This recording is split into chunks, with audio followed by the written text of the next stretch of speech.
మా ఇంట్లో అందరికీ నాన్ వెజ్ ఫ్రైస్లో ప్రాన్ ఫ్రై రెసిపీ అనేది ఆల్ టైమ్ ఫేవరెట్ రెసిపీగా ఉండిపోయిందండి. నా స్టైల్లో ఇలాగే మీరు ప్రాన్ ఫ్రై రెసిపీని ట్రై చేశారంటే మీతో సహా మీ ఇంట్లో వాళ్ళందరూ కూడా వాహ్ అనాల్సిందే. ఇప్పుడే చూసేద్దాం ప్రాన్ ఫ్రై రెసిపీ ఎలా చేయాలి అనేది చూద్దాం రండి.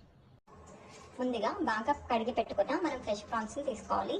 దానిలో 1 టేబుల్ స్పూన్ ఉప్పు, 1/2 టేబుల్ స్పూన్ టర్మరిక్, ఈ రెండింటిని ప్రాపర్గా మనం మిక్స్ చేసుకోవాలి.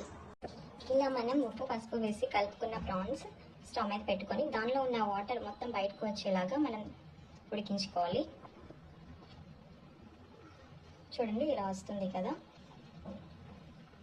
70% వాటర్ వచ్చిన తర్వాత దీనిలో మనం అల్లం వెల్లుల్లి పేస్ట్ అనేది యాడ్ చేస్తాం. ఇలా ప్రాన్స్లో వాటర్ అంతా దగ్గర పడుతున్నప్పుడు మనం 1.5 టేబుల్ స్పూన్ అల్లం వెల్లుల్లి పేస్ట్ అనేది యాడ్ చేసుకుందాం. దీన్ని మనం బాగా కలుపుకోవాలి. ఇలా మనం కలుపుకున్న తర్వాత అది పచ్చివాసన అంతా పోయే వరకు మనం ఇలా ఉడికించుకోవాలి. ఒక 5 మినిట్స్ తర్వాత దీనిలో 2 టేబుల్ స్పూన్ కారం అనేది మనం యాడ్ చేసుకోవాలి.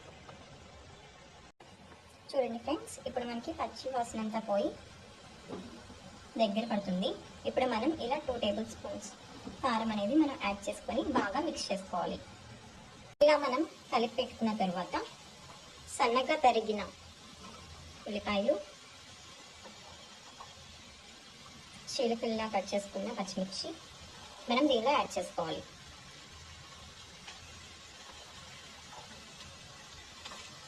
ఇప్పుడు మనం స్టవ్ ఆఫ్ చేసుకుందాం. దీన్ని ప్రాపర్గా మిక్స్ చేసుకోవాలి. దీన్ని మనం పక్కన పెట్టేసుకోవచ్చు. ఈ స్టైల్లో కనుక మీరు ప్రాన్ రెసిపీ చేసినట్లయితే అస్సలు మర్చిపోరండి. ఇది ఆల్ టైమ్ రెసిపీగా మీకు మిగిలిపోతుంది. ఇప్పటి వరకు మనం రొయ్యల్లో ఉన్న వాటర్ అంతా డ్రై అయిపోయేటప్పుడు ఏవేవి ఎప్పుడెప్పుడు వేసుకోవాలో ఇంగ్రీడియంట్స్ అన్ని మీరు చూసారు కదా. ఇప్పుడు మనం దీన్ని ఫ్రై ఎలా చేసుకోవాలో చూద్దాం. ఇప్పుడు ఫస్ట్ మనం స్టవ్ ఆన్ చేసుకోవాలి. మనం కళాయి పెట్టుకుందాం.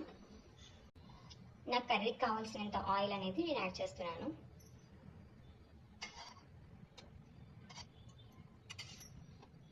ఇప్పుడు చూస్తున్నారు కదా, ఆయిల్ అనేది హీట్ ఎక్కింది. ఇప్పుడు దీనిలో నేను 5-6 లవంగాలు అయితే వేస్తున్నాను. కొంచెం దాల్చిన చెక్క,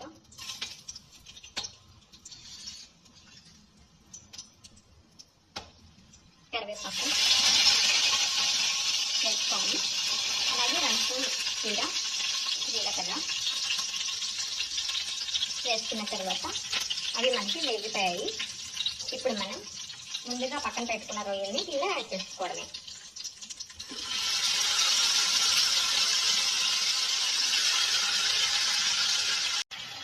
ఇలా మొత్తం యాడ్ చేసుకోవాలి.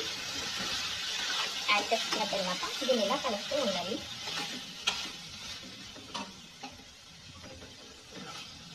ఆఫ్టర్ 10 మినిట్స్ తర్వాత ఇది మనకి గ్రేవీలా వస్తుంది. మనం ఫస్ట్ దీనిలో ఉల్లిపాయ ముక్కలు సన్నగా తరిగినవి, పచ్చిమిర్చి చీలకలు యాడ్ చేస్తాం కాబట్టి మనం ఇప్పుడు ఏం యాడ్ చేయాల్సిన అవసరం లేదు. ఇది మనకి గ్రేవీలా వచ్చి చక్కగా ముక్కకు పడుతుంది. ఈ ఫ్రై అయితే చాలా బాగుంటుందండి. ఒకసారి మీరు కూడా ట్రై చేయండి. చూడండి, మనకి కర్రీ అనేది లాస్ట్కి ఇలా అయితే వచ్చింది. మనం దీన్ని దింపే ముందు కొంచెం కొత్తిమీర అనేది యాడ్ చేసుకోవాలి.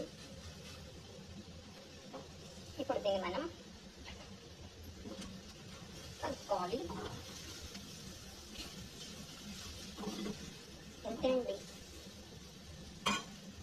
ప్రాన్స్ ఫ్రై రెసిపీ అయితే రెడీ అయిపోయింది. ఒక్కసారి మీరు ఇలా ట్రై చేసి చూడండి, చాలా బాగుంటుంది.